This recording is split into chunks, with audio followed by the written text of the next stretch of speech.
to the Home Care Breakthrough Solutions Revenue Accelerator Program. Hi guys, it's Greg Mazza with Home Care Breakthrough Solutions. Welcome to the Revenue Accelerator Program. So today we're going to talk about how to master, how to have success with networking groups. Now, many of you like to go to networking groups because you think it's a great way to build your business. And I'm not going to discount that fact. I would encourage you to consider one thing, and that you don't want to be the networking king or queen in your market. Not that you don't want to have success. When you are networking, we always made it a part of our selling process. But you're going to get a lot more success when you are direct referring, or you're doing direct sales with referral sources. So understand that conceptually, but you still want to have networking as part of your overall strategy and plan.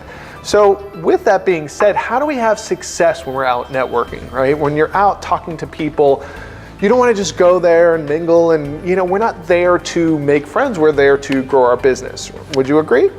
So I'm going to talk today about the 5 steps, the 5 key steps, 5 key things that you need to know in order to have success when you're out networking. So the first thing before we do anything, I want to say, if you guys like this stuff, please make sure you like, you share, you comment.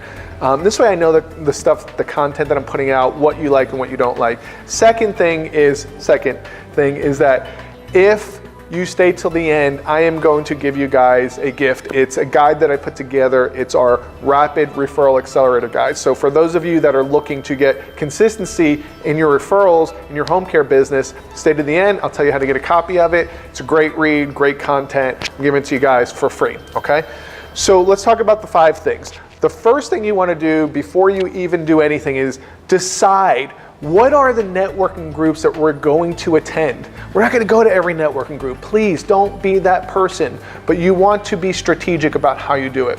2 things that I look for, all right? The first thing that I look for in deciding which groups I'm going to go to is, 1, is it a group where there is a strong potential for strategic alliances or referral relationships, meaning that are there people that are going to be going to these networking groups that maybe are in the same industry, they market to the same people, the same demographic, and it's okay if you have some competitors there, but you also want to have some potential referral partners where you can build these strategic alliances and build cross-referral relationships, okay? That's number 1. Number 2 that I look for in these groups to decide which ones I'm going to attend is groups that have people there that can consistently refer me business. So for example, there's social worker groups. I love going to the social worker events. I love sponsoring some of these events because it gives me a chance to mingle with folks that have the potential to refer me business. They have case manager events. Same concept, same thing. So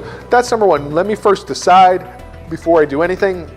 Now with us, our strategic plan, when we decided like how much networking are we going to do, whether it was me or my salesperson, our goal was to do 5 networking events per month. On average, about 1 a week. Okay, so we don't overdo it, but it definitely needs to be part of your sales process.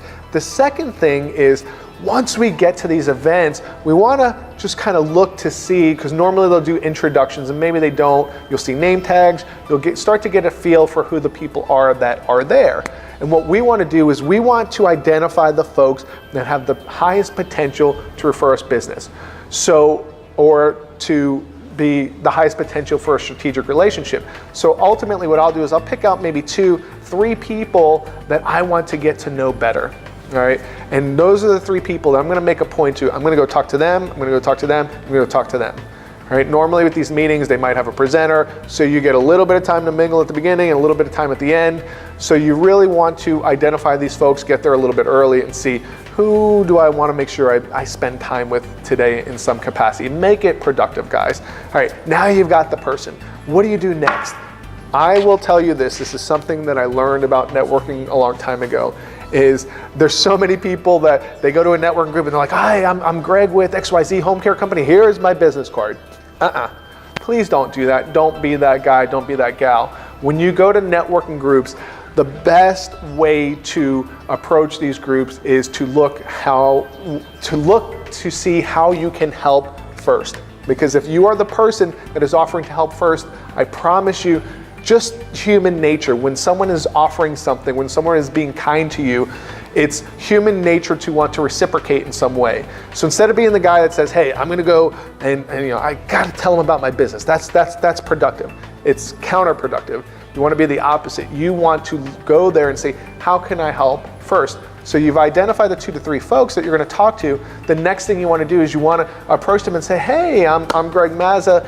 I see that you're coming to this event. I see your name tag. Tell me a little bit about what you do. So you want to start asking some open-ended questions. Tell me a little bit about what you do. The next question is extremely, extremely important. Okay, how can I refer you business? What is your ideal client? And then listen. That's simple. What is your ideal client? How can I refer you business? And then listen. Let them talk. Ask some more clarifying questions. Okay, so tell me a little bit more about that. You're looking for XYZ. Regurgitate or repeat what they just told you. Now you're intently listening. You're showing genuine interest. And by the time you are done with asking questions, 9 times out of 10, the person will realize, like, gosh, I've been talking about me the whole time. I want to ask about you now because you've been so kind and so generous with your time. So they're going to say, tell me a little bit about you. So the next thing that we want to do is, one, if the opportunity presents itself, is you might want to have a 30-second commercial, your pitch, your 30-second commercial about what you do. And this 30-second commercial, you want to practice it and you want it to be as specific as possible. So instead of saying, yeah, we help people with home care, some people are gonna be like, okay, what does that mean? You want to be a little bit more specific, like say something along the lines of, yeah, we work with families that maybe their loved one is having memory issues and they need someone to come there and help with medication reminders and some bathing and some dressing. So you're being very specific, and you might be saying, gosh, but if I say that, then I'm gonna miss out on all the other opportunities. No, the way the brain works is the brain works by remembering specifics. When you're broad and you ask a broad question, the brain's like trying to pull information.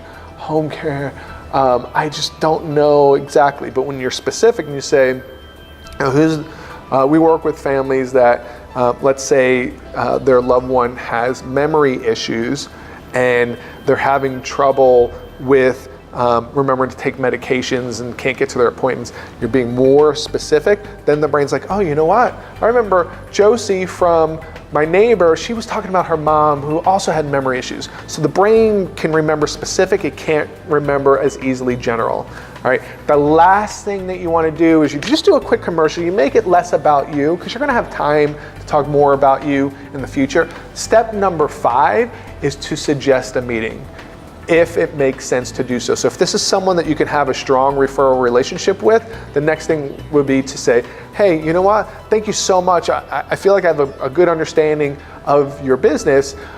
Why don't we set up a time to meet, maybe over coffee or something like that, where we can talk about how we might be able to help each other out. That is the last step in the process. So now you've asked them, you've identified the groups that you want, you've figured out who at this event you want to talk to, you made it about them and you started to ask open-ended questions. Then you were ready for your elevator pitch if it presented itself. And then the last thing is you want to suggest a meeting, okay? So hopefully this helps you guys. And now you know when you go to your next networking meeting, you're like, I know what I'm gonna do. You're gonna make it so much more productive when you're doing these meetings, okay? So if this content is good, guys, like it, comment below, let me know what you think. If you have any other ideas, and share it. Oh, forgot, I've got your gift. So the free Rapid Referral Accelerator Guide that I'm giving to you guys for free, I'm gonna put it in the link below. So just click on the link and you guys can get a copy sent to you. So thanks so much. Once again, Greg Mazza, and welcome to the Revenue Accelerator Program, where we hope to help you have your next home care revenue breakthrough.